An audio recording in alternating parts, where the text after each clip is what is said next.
Okay, let's proceed towards next question. Next question कह रहा है, draw a ray diagram to show the path of reflected ray in each of the following cases.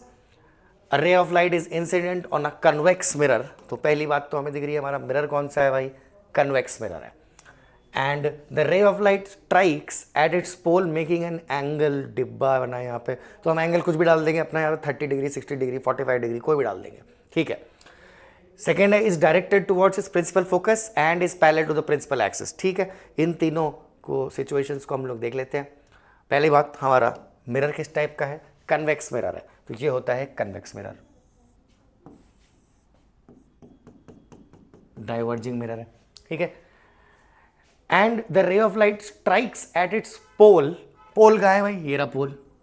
रे of light कहाँ पे strike कर रही है भाई, पोल पे स्ट्राइक कर रही है एट एन एंगल. सपोज हमारा एंगल कितना दे रखा है यार, 30 डिग्री दे रखा है, ठीक है, एंगल 30 डिग्री दे रखा है.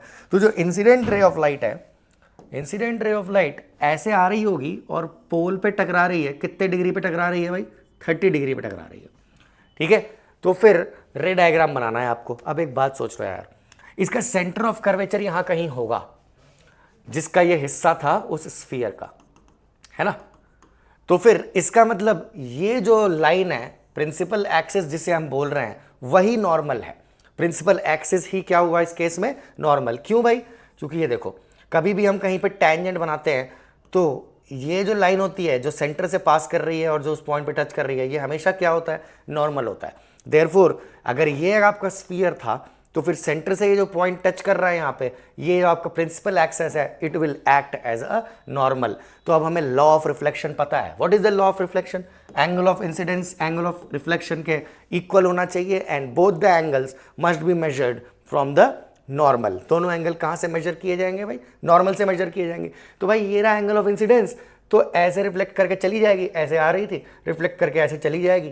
क्योंकि एंगल ऑफ इंसिडेंस 30 है तो एंगल ऑफ रिफ्लेक्शन भी कितना होना पड़ेगा, 30 डिग्री होना पड़ेगा, क्योंकि इन दोनों को सेम होना है. तो ये रहा आपका रे डायग्राम. फर्स्ट वाला पार्ट तो हो गया.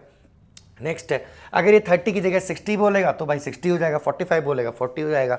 Okay, next is directed towards its principal focus. Okay, ये देखो अभी हमारा कन्वेक्स मिरर ये रहा और सपोज इसका प्रिंसिपल फोकस, अब एक कन्वेक्स मिरर का प्रिंसिपल फोकस तो इस तरफ होता है, ठीक है.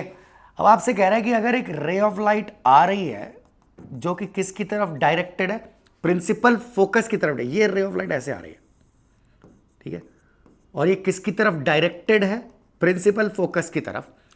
भाई हमें पता है रे ऑफ लाइट अगर पैरेलल आती है तो फोकस से निकलती है, पर अगर फोकस से होती हुई जा रही है तो फिर कैसी निकल जाएगी, वो पैरेलल निकल जाएगी. इस तरीके से निकल जाएगी रे ऑफ लाइट. तो ये आपका सेकंड क्वेश्चन का आंसर हुआ, सेकंड पार्ट का. फर्स्ट वाले पार्ट का तो ये रहा.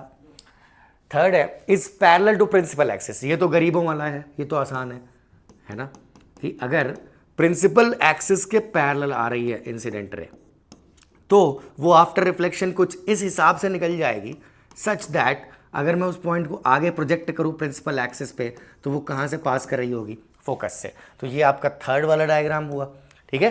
पैरेलल आ रही है तो ऐसे रिफ्लेक्ट होगी सच दैट फोकस से निकल जाए, और अगर फोकस से होती हुई जा रही है तो फिर ऐसे निकल जाएगी कि पैरेलल है. और अगर पोल पे किसी एक सर्टेन एंगल पे इंसिडेंट है तो उतने ही डिग्री एंगल पे रिफ्लेक्ट होकर चली जाएगी, क्योंकि पोल पे जो सेंटर ऑफ कर्वेचर से लाइन ज्वाइन कर रहे हैं हम लोग, प्रिंसिपल एक्सिस ही क्या बन जाता है, it starts acting as a normal.